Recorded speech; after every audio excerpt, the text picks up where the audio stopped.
Olá pessoal, estamos de volta com mais um vídeo. Muito obrigado aí por sua presença aí do outro lado. As grandes perguntas da Bíblia.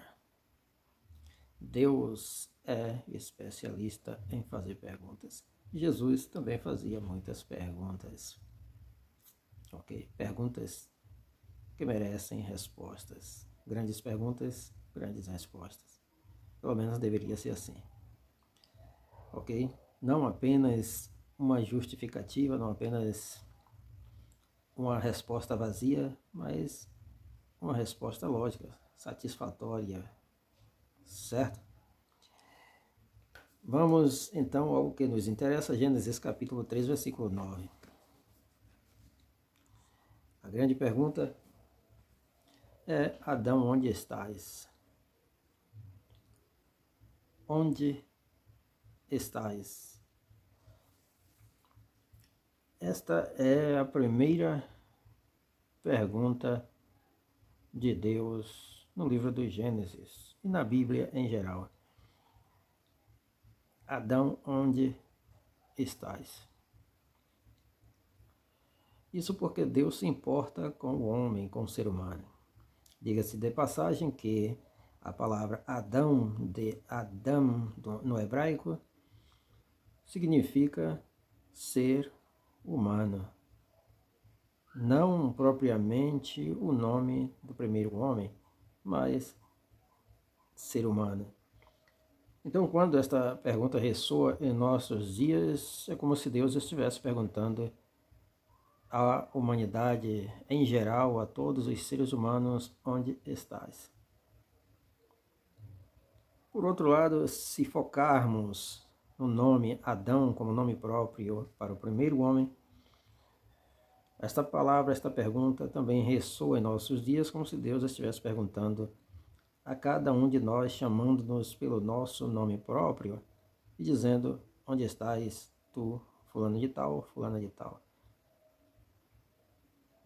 E Deus continua ainda interessado no homem. Esta passagem é importante por alguns motivos óbvios que estão nas Escrituras. Apesar da crença popular espalhada e divulgada por séculos de que, quando o homem peca, Deus se afasta completamente dele, o que vemos aqui é completamente o oposto do que se tem divulgado por séculos e séculos de história cristã. Quando o homem cai em desgraça, em desobediência a Deus, ao seu mandamento, não é Deus que se afasta do homem por completo. Não é Deus que corre em disparada em posição, em direção oposta. Não, de maneira nenhuma. Mas o homem, reconhecendo o seu pecado, a sua fragilidade, reconhecendo o seu erro, ele procura esconder-se.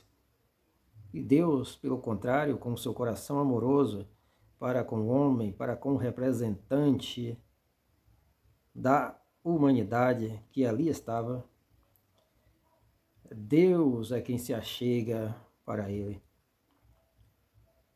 com sua voz mansa, meiga e humilde, e não com um chicote na mão. É assim que Deus trata aquelas pessoas que porventura o desagradaram, desviaram-se dos seus caminhos. E quando afirmo isto, com base nesse texto, eu não estou querendo dizer que você deve continuar nos seus erros, nos seus pecados, nas suas transgressões e ser um pecador quanto mais. Jamais. Esse não é o objetivo deste vídeo. Não é apologia ao erro, não é apologia ao crime, não é apologia ao pecado, não é apologia ao distanciamento de Deus, à desobediência, muito pelo contrário, à obediência. Nós observamos que o homem erra, o ser humano erra, que Adão errou, pecou, transgrediu. Mas Deus o procura e o encontra. E quando a voz de Deus ressoa no jardim, ou antes mesmo da voz de Deus ressoar, quando Adão ouve os seus passos, ele esconde-se. Esconde-se da presença do magnífico, do eterno, do incorruptível, que é Deus. E esta é uma atitude até louvável de Adão, que muitas vezes foi criticada por muitos pregadores, que errou e agora está se escondendo. Porque não pensou antes de pecar, de errar, de transgredir? Agora, depois que erra, vamos nos esconder. Mas é uma atitude louvável, porque ele reconheceu a sua indignidade, certo? Não se achou digno de estar na presença de Deus. Ele se achou completamente impuro, como de fato estava. Se achou completamente indigno, como de fato estava, porque ele havia errado, havia transgredido, certo? E essa atitude que muitas vezes veio sendo criticada por muitos pregadores, muitos oradores, muitos estudiosos da Bíblia, é uma atitude que deveria ser lembrada, certo? Com aplausos.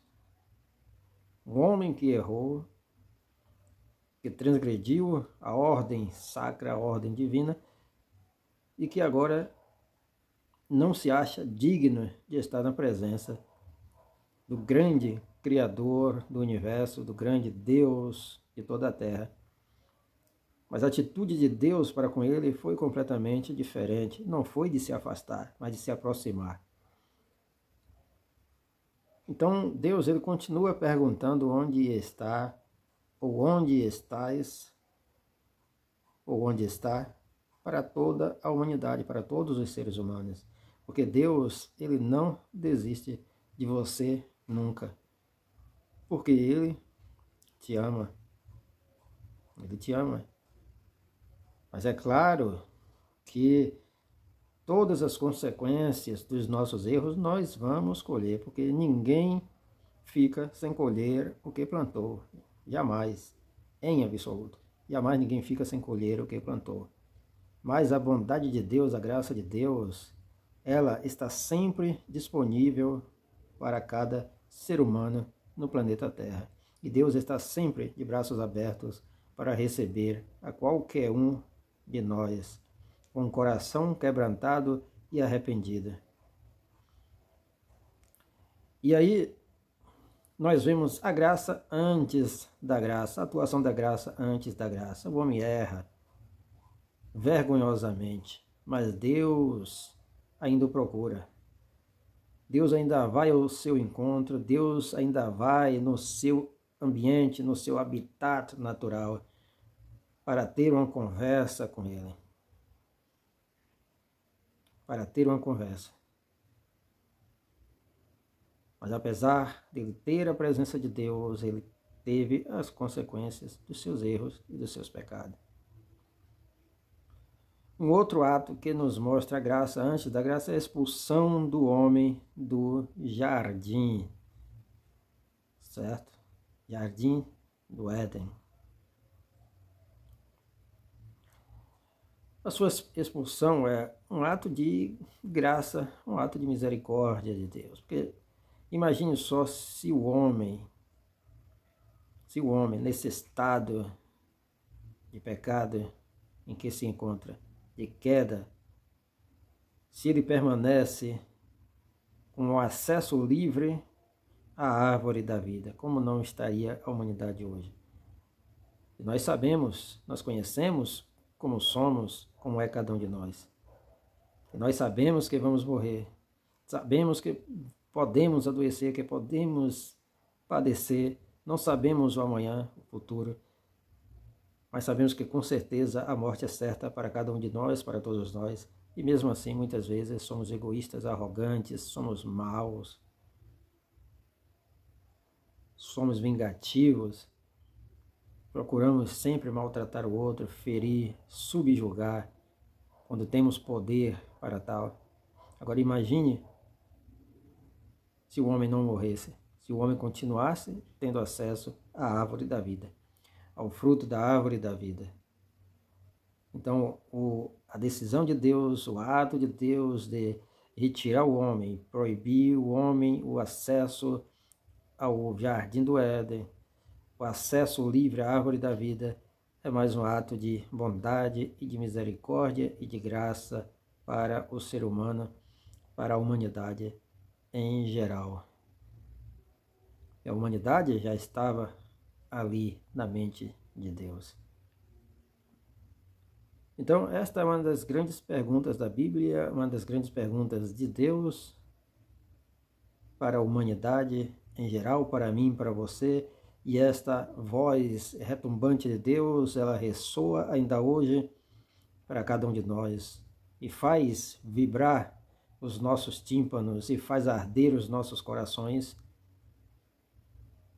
com toda certeza, porque Deus ainda pergunta onde estás. Deus ainda pergunta onde estás. Onde estás? Porque te escondes? Onde estás? Quero ter um diálogo contigo. Quero bater um papo contigo, cara a cara, face a face. Ele ainda continua perguntando onde estás. E esta é uma pergunta que só você pode responder. Só você pode responder, só você tem a resposta a esta grande interrogação de Deus, a esta grande pergunta de Deus. Onde estás? É a grande pergunta do dia para você. Gênesis capítulo 3, versículo 9. É uma pergunta que não está restrita somente a Adão, ao Adão do Éden. É uma pergunta que não ficou restrita somente àquele ambiente no passado muito remoto, muito distante de todos nós. A palavra de Deus, ela continua viva, continua operando, continua trabalhando. E é por isso que esta palavra, esta expressão, esta pergunta, ela continua ressoando e rebombando no universo, no globo terrestre, para todos nós, e faz vibrar os nossos tímpanos ainda, faz arder os nossos corações, porque sabemos que Deus, Ele se preocupa com o ser humano, com a humanidade em geral. E Ele continua perguntando, onde estás? E a resposta a essa pergunta, esta grande interrogação, só você tem. Só você tem e é contigo que Ele está falando. Seja você homem ou mulher, seja você jovem, um jovem ou uma jovem. Esta pergunta te diz respeito, não importa a sua cor, não importa a sua raça, não importa a sua etnia. Não importa se você é branco, preto, amarelo, vermelho, se você é índio, se você é brasileiro, seja lá de que nacionalidade for. Não importa. A pergunta ainda está vibrando no universo. A pergunta ainda está vibrando no universo, está chegando nos seus tímpanos, está chegando no teu coração, está chegando na tua alma. Onde estás? É a grande pergunta de Deus para a humanidade, para você em particular. Valeu, tchau, tchau, bye, bye. Logo, logo voltaremos com mais uma pergunta da Bíblia para você. Especialmente do livro do Gênesis, especialmente a pergunta de Deus. Talvez uma pergunta de um dos seres humanos lá do livro do Gênesis. Valeu, tchau, tchau, bye, bye. Deus abençoe cada um de vocês. Tchau.